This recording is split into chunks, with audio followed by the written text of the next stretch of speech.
Hello friends, എല്ലാവർക്കും ഇന്നത്തെ എൻ്റെ പുതിയ വീഡിയോയിലേക്ക് സ്വാഗതം. ഇന്ന് ഞാൻ നിങ്ങൾക്ക് മുമ്പിൽ എത്തിയിരിക്കുന്നത് നല്ല അടിപൊളി ഒരു ഇഫ്താർ ഐറ്റം ആയിട്ടാണ്. വളരെ കുറച്ച് സാധനങ്ങൾ കൊണ്ട് നമുക്ക് ഒത്തിരി സമയനഷ്ടമില്ലാതെ ഉണ്ടാക്കിയെടുക്കാൻ പറ്റിയ നല്ലൊരു കിടിലൻ ഐറ്റം ആണ്. ഇതിൻ്റെ പേരൊന്നും എനിക്കറിയത്തില്ലായിരുന്നു. ഞാൻ സ്വന്തമായിട്ട് അതിനൊരു പേരെങ്ങോട്ട് ഇട്ടു, ചിക്കൻ ബ്രെഡ് ബൈറ്റ്സ്.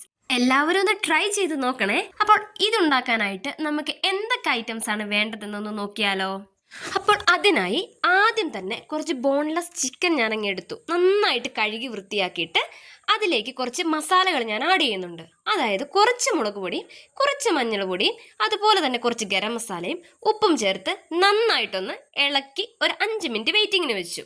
അടുത്തതായി ഒട്ടും സമയം കളയാതെ ഒരു പാൻ എടുത്ത് സ്റ്റൗവിൽ വെച്ചിട്ട് നല്ല ശുദ്ധമായ വെളിച്ചെണ്ണയിൽ നമ്മുടെ ഈ ചിക്കൻ പീസുകളൊന്ന് നന്നായിട്ട് വറുത്തെടുക്കണം.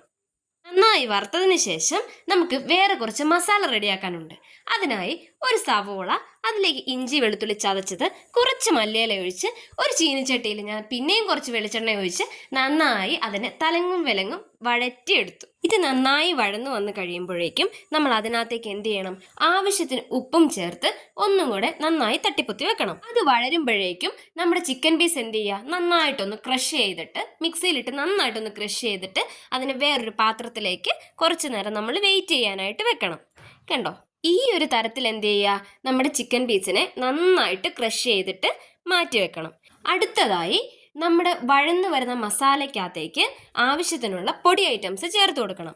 അതിന് വേണ്ടിയിട്ട് കുറച്ച് ചിക്കൻ മസാലയും കുറച്ച് മുളക് പൊടിയും കുറച്ച് മല്ലിപ്പൊടിയും ഇട്ട് അതിൻ്റെ കൂടെ നന്നായിട്ട് വഴറ്റി. എന്നിട്ട് ഈ ഗ്രേവി എന്ത് ചെയ്യുക, ഒന്ന് നമ്മുടെ മിക്സിയുടെ ജാറിലിട്ടിട്ട് ക്രഷ് ചെയ്ത് എടുക്കുക. എന്നിട്ട് കുറച്ച് കോൺഫ്ലവർ എടുക്കുക, ഒരു 2 സ്പൂൺ. അതിലേക്ക് നമ്മുടെ ക്രഷ് ചെയ്ത് വെച്ചിരിക്കുന്ന ചിക്കൻ ഇട്ട് കൊടുക്കുക. വെള്ളം ഇപ്പം ചേർക്കരുത്. പിന്നെ നമ്മുടെ മസാല, നമ്മൾ അരച്ച് വെച്ചിരിക്കുന്ന മസാല, അതായത് ആ സവോള എല്ലാം കൂടെയുള്ള മസാല, അതിനകത്തേക്ക് കുറച്ച് ഞാൻ കളർ ആഡ് ചെയ്തിട്ടുണ്ട് കളറിന് വേണ്ടിയിട്ട്. എന്നിട്ട് നന്നായിട്ട് വെള്ളം തൊടാതെ എന്ത് ചെയ്യുക, നന്നായിട്ടൊന്ന് ഇളക്കി കൊടുക്കുക. ഇളക്കി മിക്സ് ആക്കിയിട്ട് എടുക്കണം. പിന്നെ അത് മിക്സ് ആയതിനു ശേഷം അതിനകത്തേക്ക് കുറച്ച് അരിപ്പൊടി ഞാൻ 1 സ്പൂൺ ഇട്ട് കൊടുത്തു, ഒറ്റ സ്പൂണ് അരിപ്പൊടി. എന്നിട്ട് റെസ്റ്റിന് വെച്ചു. എന്നിട്ട് ഒരു 5 മിനിറ്റിന് ശേഷം നമ്മൾ എന്ത് ചെയ്യുക, കുറച്ച് ബ്രെഡ് സൈഡെല്ലാം കളഞ്ഞിട്ട് ബ്രെഡ് എന്ത് ചെയ്യുക, പൊടിച്ച് അതിൻ്റെ പൊടി സെപ്പറേറ്റ് ആയിട്ട് മാറ്റി വെക്കുക. അതാണ് അടുത്ത സ്റ്റെപ്പ് എന്ന് പറയുന്നത്. വേറൊരു പാത്രം എടുത്തിട്ട് അതിലേക്ക് എന്ത് ചെയ്യുക, ഒരു മുട്ട പൊട്ടിച്ചിട്ട് നന്നായിട്ട് അതിനെ ഉടച്ചു കൊടുത്തിട്ട് നന്നായിട്ട് ഇളക്കി യോജിപ്പിച്ച് വെക്കുക. ഇനിയാണ് നമ്മുടെ സ്നാക്സ് യഥാർത്ഥ സ്നാക്കായി മാറാൻ പോകുന്നത്. അതിനായി നമ്മൾ ഈ ഉണ്ടാക്കി വെച്ചിരിക്കുന്ന ഗ്രേവി, അല്ലാതെ ഈ മസാല എന്ത് ചെയ്യുക, ചെറിയ ബോൾസ് ആക്കി പരത്തി മുട്ടയിൽ മുക്കി അതെന്ത് ചെയ്യുക, ബ്രെഡ് പൊടിയിൽ എന്തായി മുക്കി നമ്മൾ വെക്കുക. അതെന്നിട്ട് നല്ല എണ്ണയ്ക്കകത്തിട്ട് നമ്മൾ പൊരിച്ചെടുക്കുകയാണ്. അപ്പോൾ ഇത്രയും ബോൾസുകൾ ഞാൻ ആക്കി വെച്ചിട്ടുണ്ട്. ഇനി നമുക്കിതിനെ എന്ത് ചെയ്യാം, നല്ല വെളിച്ചെണ്ണയ്ക്കകത്ത് ഇട്ട് പൊരിച്ചെടുക്കുകയാണ് ചെയ്യേണ്ടത്. അപ്പം അതിനായിട്ട് ഞാൻ നല്ല ഇരുമ്പിൻ്റെ ചീനിച്ചട്ടിയാട്ടോ വെച്ചിരിക്കുന്നത്. അതാകുമ്പം എണ്ണ കുടിക്കത്തില്ല.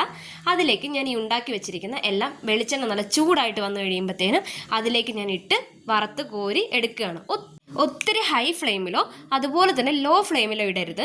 മീഡിയം ലെവലിലിട്ടിട്ട് തിരിച്ചും മറിച്ചും ഇട്ടിട്ട് നന്നായിട്ട് മൊരിച്ചെടുക്കുക. തീ ഹൈ ഫ്ലെയിമിൽ ഇട്ടിട്ടുണ്ടെങ്കിൽ ബ്രെഡിൻ്റെ പൊടിയിൽ നമ്മൾ കവർ ചെയ്യുന്നത് കൊണ്ട് തന്നെ കരിഞ്ഞു പോകാനായിട്ട് ചാൻസ് ഉണ്ട്. അപ്പോൾ ഈ ഒരു കളർ വരുമ്പോഴത്തേക്ക് ബ്രൗണിഷ് കളർ ആകുമ്പോഴത്തേന് എന്ത് ചെയ്യുക, നമ്മളത് മറ്റൊരു പാത്രത്തിലേക്ക് സെർവ് ചെയ്യുക.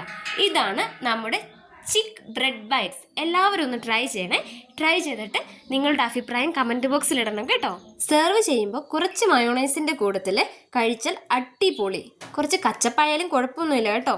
നല്ല അടിപൊളി ഇഫ്താർ ഐറ്റമാണ്. എല്ലാവരും ട്രൈ ചെയ്ത് നോക്കൂ.